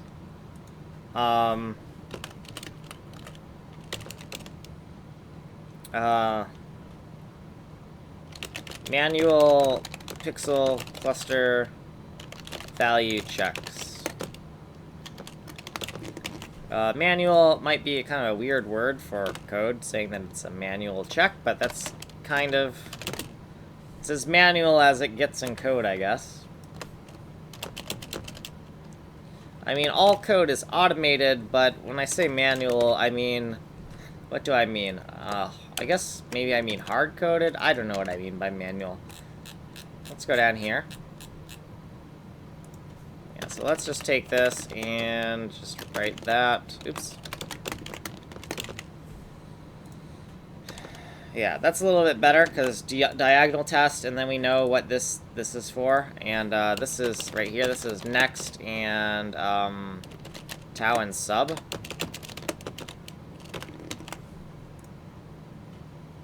So it's kind of weird to write it like that, but I think it's nice to have this little space here. Like, give it room to breathe. Giving these closing braces room to breathe here and here, I think, is nice. Let's highlight this. Let's look at this, make sure the correct brace highlights. I know we're just doing kind of tedious stuff here, but I want to just make sure. Yeah, next tau and sub. Okay, I think we're ready. I think we're ready. I'm not ready. Okay, here's what we're gonna do. We're gonna run it. We're gonna hope to God it works. And if it doesn't work, we're still gonna go back to bed. Oh, we will fix stupid, what do you call it? Any type of stupid compilation error, like stupid syntax mistake we made. We're gonna fix that right away, because it's, it doesn't take much brain power to fix this. And the consequence of leaving it broken overnight, is very high. There's a lot of bad consequences for leaving something like this broken overnight. So we do not want to do that. Oh, do I have a 800? Is that 864 multi-line comment / something or other?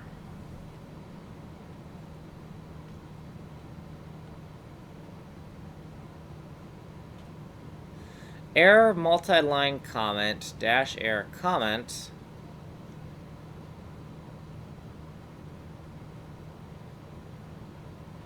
I think, oh, you know what it is? This is really difficult. It always annoys the hell out of me. I don't know what it's with C, but you see the these characters here. I think it's the backslash, particularly right here, that the compiler will hate you for if you do it. So we have to not write it like that, and we can write it like this. I don't know how we want to write it. Obviously, that's not as good as what we had. So let's we could do that. That looks kind of nice, where it's kind of these little things, and they're kind of like pointing there. We're gonna have to do it this way because I guarantee that those slashes in the comment are doing some weird thing to the compiler. Okay, so now I have some other mistakes. VX undeclared, huh? Okay, so VX is undeclared. Let's go declare it. First of all, let's not declare it because it is supposed to be this guy here, right? Kitty corner and kitty corner. Kitty corner, or not kitty corner, more like diagonal, diagonal, diagonal, diagonal. So just a quick sanity check, right? And X is before Y's, X is before Y's, X is before Y's, X is before Y's. These are all X's. 4, 4, 16, and 16, because these are on a 16 by 16 grid. Okay, yeah, that looks good.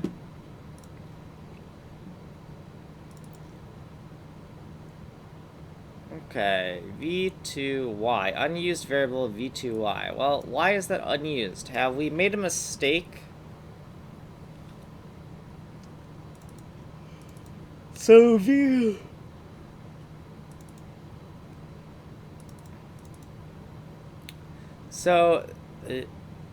did we declare these higher up, like the TX and whatnot? Is that actually in our main declaration? Are we shadowing anything? So yeah, we see that we have v1x and we have v2x, so we have those, and we even have tx, sx. Okay, so now that we see those there, the mistake we're making is we shouldn't declare these. So any of these, if we're missing, if they say undeclared, we'll declare them up in the top, but we'll keep it the pattern of, for this test, declaring all the variables at the top of the file. And let's give that a run, see if that works.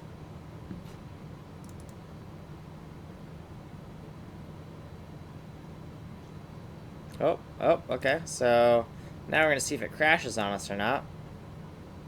Oh, no way. No fucking way. Did we just do... yeah? Yeah? Okay, so there's one more thing I'm gonna do. So it looks like we passed all of our tests, which is mind-fucking-boggling, because, like, this is, like... look at this shit. That's a lot of stuff to have done all of the calculations the first time while slightly tired and got it all correct. So we're going to introduce an error into this code. So we see this EF. We're going to make this EF and FF really quick. And make a note. Just make a note that this is 0xEF. Okay, so this is the original value. We're going to make a note of that really quick, and then we're going to change it. And we're going to compile one more time and see if it crashes, right? Because now it should crash. And we just want to make absolutely sure that we're not like... Okay, yeah, okay, so, yeah, okay. So, it failed. So, we just... Now I feel like a genius. Because I got all that code right the first time. And now we await our descent into horrible, horrible, horrible times as we regress to the mean.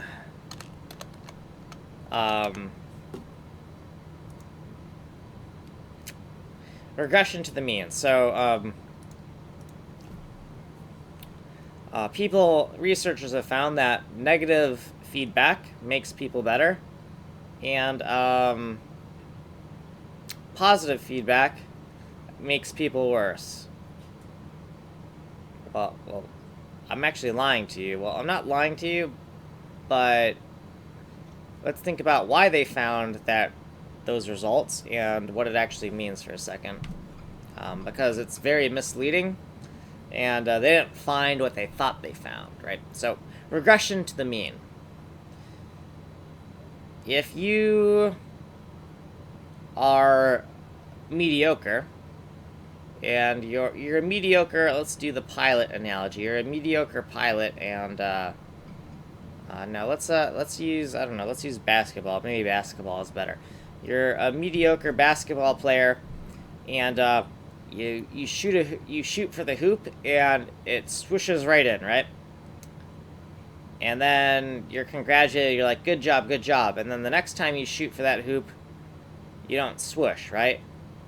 And so people are like, oh, well, the positive encouragement obviously didn't work, right? Well, that's not really the case. It's just that you regressed to the mean, right? If you're a mediocre player and you do something spectacular, that's an outlier, right? There's a certain deviation from your base skill set. And if you do something awesome, that's kind of an outlier thing. So when we're looking at the code I wrote right here, and I'm like, oh shit, that all worked? Wow, I'm awesome. Well, I'm pretty sure that, I'm not that awesome all the time, so we're just going to regress to the mean eventually, and it's not always going to work out this nicely for us. So the converse aspect of this is, say you do something really bad, right? You're mediocre. Let's say you're a good player. You do something really bad. You're like an expert player, and you make a mistake. You shoot for the hoop and you miss it, and people are like, what the fuck's wrong with you, right? They give you some negative encouragement, and the next time you shoot, you swish it right in because you return to the mean. You return to whatever your average skill set is. So if you deviate below or above where you actually are in skill, eventually your performance is going to return to wherever you usually are, right? Or so for all this ranting I'm saying, there's a simpler way to put this. There's a simpler way to put everything I've been saying. All this stuff right here, I got lucky. Like, there's no way, like, it's good that it all works. I understand why it works, but I do feel that I got very lucky because I'm very tired. And yeah, I think we got enough tests here. I think we have enough tests here where we can safely say that the system works. Now, I think what we're gonna do tomorrow is give this a quick review and see if you want to just add like maybe one more test to this just for like a good measure. Just for a, hey, I was kind of tired when I wrote those tests yesterday. Maybe it would be a good idea just to add one more test, right? Just because we were tired when we did this. And maybe another test would be a good idea. So we will do like one more piece of test code tomorrow. Let's look at the agenda screen. So, need a dry run for TAUSYNC. That's what we're doing. Actually, we did 20 to do confirm pixel values on texture memory, right? So let's edit this a bit. So we already have the dry run code. The dry run code was the, well, remember yesterday 19 and 20 were kind of mixed together, like they needed to be done both at the same time. This is actually done right here, and what we need is 21, one more TAUSYNC unit test for good measure, right? So we just want to do one more test for good measure, and then we're done. We're done with it. It is good. It is tested. It's working properly. It's working as designed. But we just want to do one more test because we're tired. We're tired. We're delirious. We do not want to say something is finished when we're as tired as we are, right? I mean, I'm glad that I got lucky and the test code that I have written today over this kind of very short session where it was mostly me eating at Taco Bell and having a break. I'm glad that, you know, we got this to work, but it would not be, I don't think it would be advisable to move on to something else until we've looked at it fully rested, and then we will move on. So we're gonna, with that, we're going to look at our agenda next time, which our agenda doesn't really make much sense anymore because we've been on this sprint for a while. But we're going to get out of here. And also, God, my thing is wrong. My little thing is wrong. It's that we're actually on 055 right now. So that's bad. That sucks. I changed it. I don't know if that's going to change for the stream now or how that works. So that sucks, but at least I am updating the video archive on YouTube. So yeah, I'm done here. Okay, good thing that's recording. Let's see, bot. Yeah, so I'm done here. And yeah, today's a boring day. Ask me anything. Yep, we're done. And tomorrow we'll take a better look at this, make sure it runs, and we'll add one more test just for good measure, because we're paranoid. Better too many tests than not enough. And yeah, and then we'll be ready for what we'll be ready for after we are done with, since where are we gonna be next?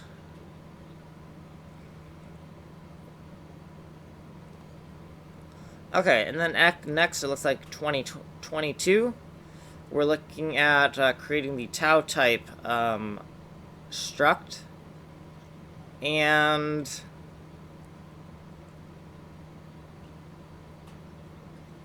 that's not really true.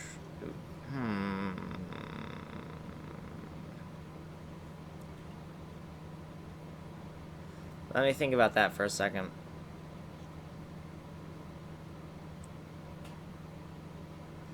I'm not sure we need an actual so this is, no, that's wrong.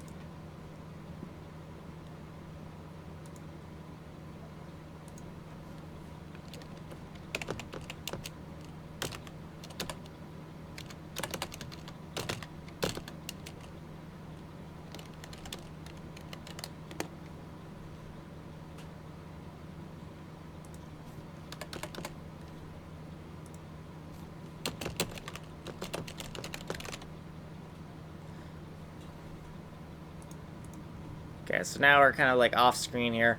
But yeah, I think that I may be wrong here. That this is,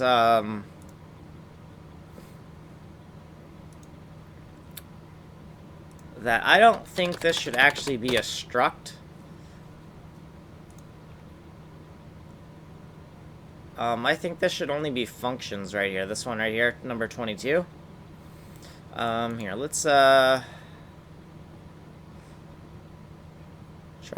to make this a little bit. Let's get rid of that namespace so we can actually see it a little bit better. Okay, that's a little bit better. Yeah, so this is number 22, tau type rec inc. I don't think there should be an actual struct for the data. I'm not. We don't want extra copies of the data. The data itself lives in the 512 by 512 bitmap that's in CPU memory. We don't want to instantiate a copy of it in a tau type rec inc or whatever. We already have 2 copies of the variable, right? Because we got 1 copy in the bitmap on the CPU side, and then we got another copy on the GPU side. The last thing I think we want to do is be able to instantiate this inclusive rectangle entity and then have that variable running around in our code as well and have to be stored and persisted somewhere. I think what we should do is we just operate directly on the locations within the bitmap and say these locations within this bitmap are a tau type rec inc. Do the operations that need to be done on them. Instead of saying, okay, let's extract some. We don't want to. Okay, so what we don't want to do is we do not want to read values from the bitmap, put them into a rectangle object, manipulate that rectangle object, and then read those new rectangle object values back into the bitmap. We want to just say, pretend there's a rectangle here in the texture memory, manipulate it. None of this right? We don't want these extra steps. We don't want the extra steps and the extra variables, because it's just going to lead to confusion. And then you're going to question, well, what thing is the canonical copy? Is the canonical copy currently in the bitmap, or is the canonical copy currently in the object we extracted out of the data in the bitmap? I don't think we want that kind of problem.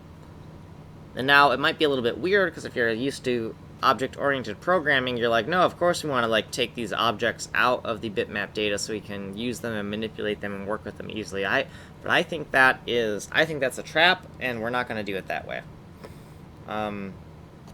So we might want to make a note here in our notes here. Don't get stuck in an OOP trap. I just want to make a note of this because let's just make a note of what I'm talking about so I remember this for tomorrow, so I remember the decision I was going to make and why. Okay, so at vid IID, and it's 5 hours, 25 minutes, and 24 seconds. When doing the code for AAC 2020 tau type rec inc, we do not want a struct type for the rec inc.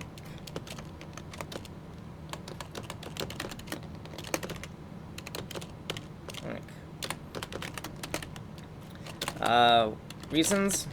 So there's reasons. 1, more code. 2, who is the canonical copy? The data in the bitmap or the rectangle we extracted from the bitmap. More code.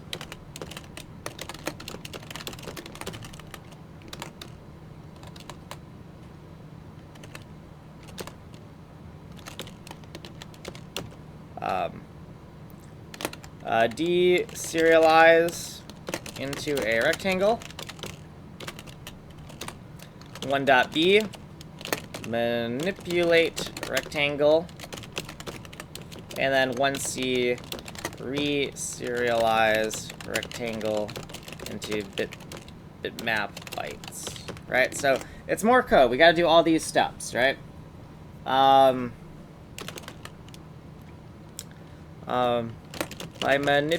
By just saying, hey, a rectangle object exists in this location on the bitmap data, we can directly manipulate it in place. One step rather than 3. Okay. So yeah, we can just say, hey, there's a rectangle object on this bitmap at this location.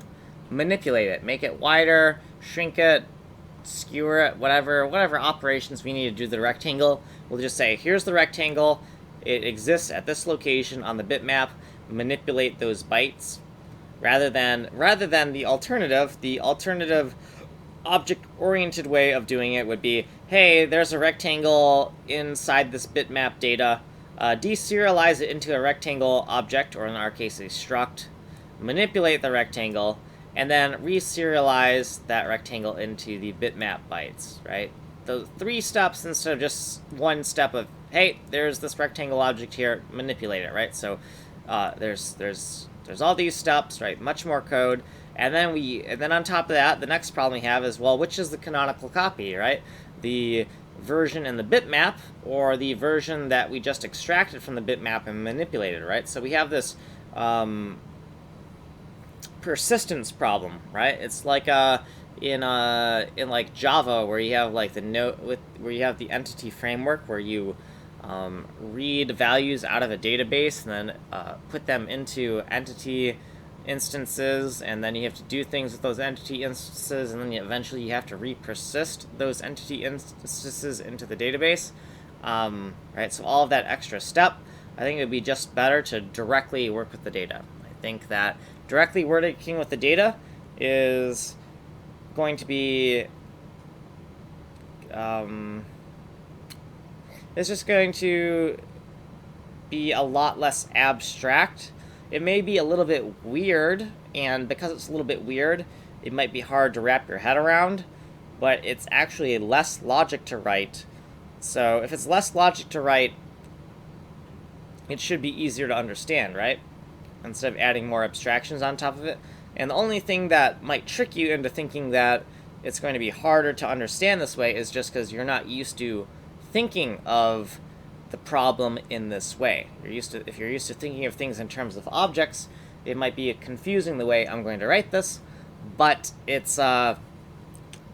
is more comprehensible in terms of knowing what is actually going on and getting a feel for the data.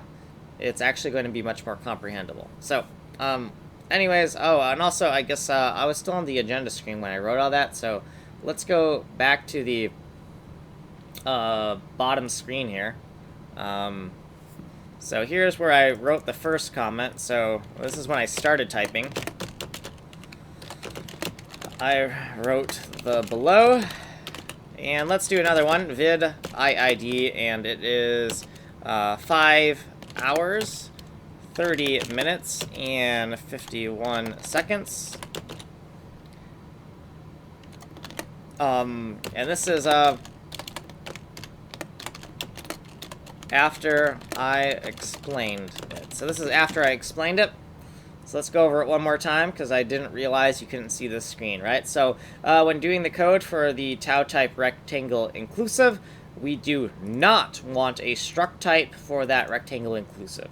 We just want to manipulate the data on the bitmap in place. We want to say, hey, in this bitmap, these 4 pixels here, they actually represent a rectangle. Okay, here's the things that I want you to do to those 4 pixels that are actually a rectangle. That's what we want to do. We do not want to do this. We don't want to do deserialize into a rectangle, manipulate rectangle, and reserialize rectangle into bitmap bytes. That's like more steps, more code, right? More code. So this is one reason why we're not going to do a rectangle inclusive object, even though we have rectangle inclusive functions. See, that's a confusing thing. We have these functions for a conceptual class called rectangle inclusive, but we don't actually have a rectangle inclusive type. You can see how that might be confusing for people who are used to always seeing an object for every single thing, right? We have rectangle inclusive functions to operate on these conceptual rectangular inclusive objects, but they don't actually exist anywhere in the code. They just exist within the pixels of the bitmap. Okay, so number 2, the other problem with this approach of having a rectangle inclusive struct is, well, who is the canonical copy, right? The bitmap, or is it what we just extracted, right? Now, obviously, if you're really good with your habits of, okay, if you extract, then the extracted thing is canonical until you restore it, or persist it. But it's like the malloc-free problem, right? As long as we have good habits, nothing bad will happen, but maybe we should not write our code in a way where we have to make absolutely sure we have those perfect habits. That's just my opinion. So yeah, the last comment right here. By saying, hey, a rectangle object exists in this location on the bitmap data, we can directly manipulate it in place. 1 step rather than 3. So I've kind of like said the same thing over and over again, but I realized that you couldn't see this screen earlier when I was explaining it, so I just wanted to have like the notes here for you to see. And here's the timestamps for where we are. And I'm just gonna make one more. Vid IID 5 hours 33 minutes and 46 seconds. And this is okay. Really stopping the stream. Okay, so we're ending the recording. See you later. You know what's next. Here's the agenda really quick. You can pause on that if you want. I'm not going to explain it again. Bye-bye.